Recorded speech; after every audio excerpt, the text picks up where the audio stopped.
c'est parti. Vous êtes impatient de commencer? Oui, oui, très, très impatient. Comme chaque année, il y a quand tu sors de saison un peu plus, on va dire, un peu moins fournie en récompense, ben, tu es content de repartir à zéro.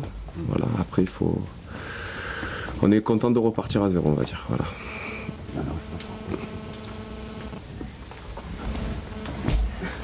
Vous jetez quel regard sur votre préparation globalement? Bah, c'était que de la nouveauté, donc c'était bien. On va dire qu'on a bien travaillé, ça a été intensif. Il y a eu un nouveau groupe qui est mixé entre jeunes et plus anciens, beaucoup de jeunes malgré tout. On va dire que la préparation a été bonne dans l'ensemble, malgré le petit hic, ça a été quelques grosses blessures et quelques pertes de joueurs importants. Comment ça se passe du staff avec Cristiano pour toi? Ben, ça se passe très bien, ils sont très agréables, ils sont très complémentaires. Ce sont deux personnes qui sont ouvertes au dialogue. Ils ont eu l'habitude d'avoir les sélections, je veux dire, de jeunes. Ils ont eu l'habitude pour le coach d'être... c'est un ancien joueur mais un jeune entraîneur, donc il est aussi proche que son début de carrière d'entraîneur que sa fin de joueur, donc ça permet d'avoir un équilibre assez intéressant. C'est-à-dire qu'il est plus accessible? C'est pas plus accessible, c'est parce que ça, je pense que la plupart des entraîneurs sont accessibles, mais je pense que le football évolue et eux, ils ont une vision un peu plus proche de cette évolution qu'il y a depuis quelques années. Et c'est vrai que maintenant, par connaissance de quelques entraîneurs, on voit que c'est ces anciens joueurs là, qui deviennent entraîneurs, là, toute la génération 98-2000, ben on les sent encore joueurs malgré entraîneurs. Voilà, donc c'est vrai que c'est une approche différente, c'est une vision différente des choses. C'est pas trop dur de se faire chambrer? Non, pourquoi? Non, c'est pareil, ça chambre un peu. Ah oui, mais bon, ça c'est un esprit qui est, comme je dis, qui fait partie des nouvelles générations, du nouveau football. Voilà, ça fait partie de l'évolution. Comment tu imagines la saison idéale des Girondins? Ça serait quoi? C'est difficile, je pense, aujourd'hui de se projeter très loin parce que, comme j'ai expliqué, en dehors du nouveau staff, je pense qu'au niveau joueur, il y a une remise en question des plus anciens, on va voir ce que ça va donner. Et il y a beaucoup de jeunes, donc il y a quelque chose à créer. J'espère, moi, le plus important, ça sera, je pense, les premiers matchs. Enfin, les premiers matchs on sait que ça permet de bien se lancer, de partir sur une bonne dynamique. J'ai regardé le calendrier des 3-4 premiers matchs. On sait qu'on a un calendrier qui est compliqué sur le papier parce que c'est des déplacements. Les 2 premiers déplacements sont difficiles sur des terrains chauds. Plein mois d'août, ça va être plein, enfin, ça va être difficile. On reçoit Monaco au départ, donc on sait que ces 3 premiers matchs vont être capital dans la première partie de saison. Et vous n'avez pas le droit donc à un temps de rodage?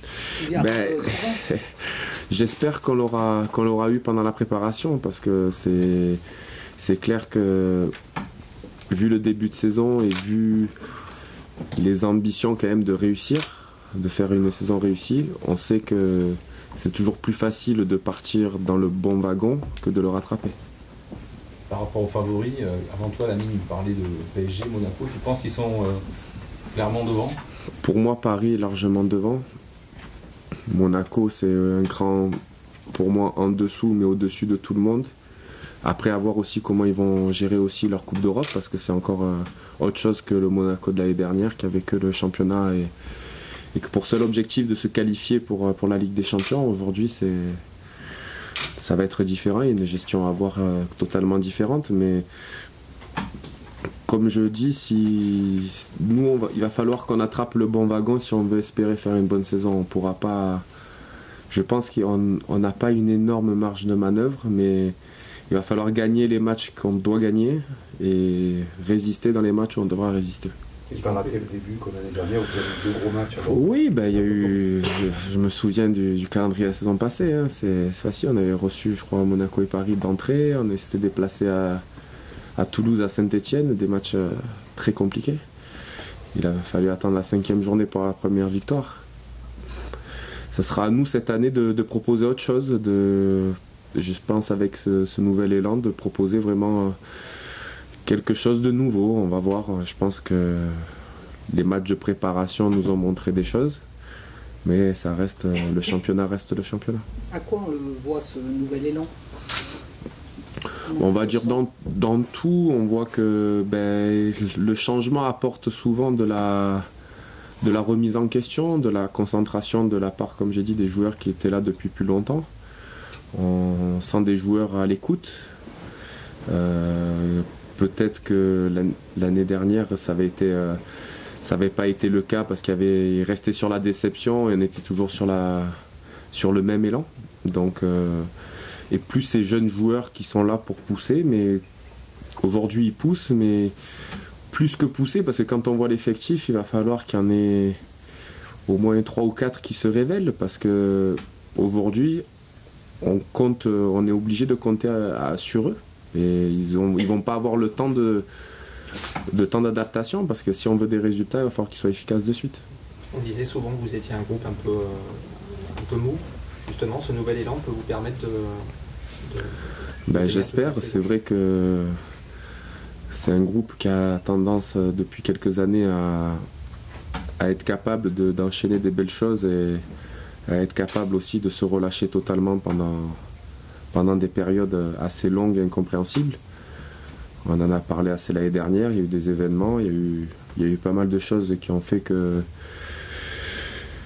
ça devenait un peu fatigant. Mais on va dire que cette nouvelle rigueur, il y a cette approche aussi du coach qui amène aussi cette expérience que peut-être les coachs d'avant n'avaient pas, ou les plus anciens n'avaient pas, c'est-à-dire de l'étranger, de leur expérience de joueur étranger. Et on sait comment ça se passe dans certains clubs ou en sélection. Quand tu étais joueur, je parle pour moi, que tu as beau leur expliquer, je crois qu'ils le comprennent mieux quand c'est un entraîneur qui leur explique. Donc c'est très intéressant pour la suite, je pense. Vous avez parlé beaucoup de l'éclosion des jeunes sur lesquels vous les sentez prêts à y aller? Oui, je pense que aujourd'hui c'est une nécessité, on le voit dans la gestion du club. De toute façon, il n'y a pas énormément d'arrivées. Donc le fait que beaucoup de jeunes montent, ils se sont impliqués pendant la préparation. Il n'y a rien à dire par rapport à ça. C'est vrai qu'on a vu des belles choses au niveau de l'état d'esprit. Mais sur des matchs de Ligue 1, sur une saison de Ligue 1, l'état d'esprit ne suffira pas, il faudra être efficace. Et on sait très bien aujourd'hui que si on regarde bien avec le regard un peu plus ancien, je sais qu'il va falloir qu'ils soient au niveau pour réussir une saison, sinon ça va être compliqué. Tu n'as pas voulu reprendre le capitanat? Non, on en avait discuté. Moi, j'ai expliqué que si l'année dernière c'était particulier, je veux dire, je me suis expliqué là-dessus. Ça a été, je pense qu'à un moment donné, le groupe s'était complètement essoufflé et il y avait plus grand-chose au niveau de l'état d'esprit. Et j'avais essayé de responsabiliser d'autres gars, essayer de changer quelque chose pour pouvoir dynamiser le groupe. Ça avait fini sur une fin de saison correcte, tant mieux. Et voilà, donc on en a discuté au départ. Moi j'ai dit s'il faut, je suis là.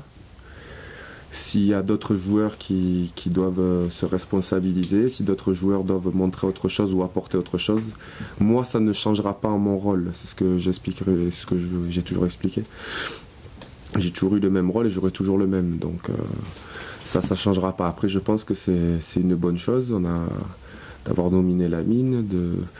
C'est un joueur maintenant qui a quelques années, qui a de club, qui a besoin de... On a toujours trouvé Lamine un très bon joueur. C'est à lui aujourd'hui qui est aussi entre ces deux générations, entre nous et les plus jeunes, c'est à lui de faire parler, on va dire, toute l'expérience qu'il a pu acquérir depuis ces années passées au club. Et je pense que c'est un rôle pour lui qui est bien choisi.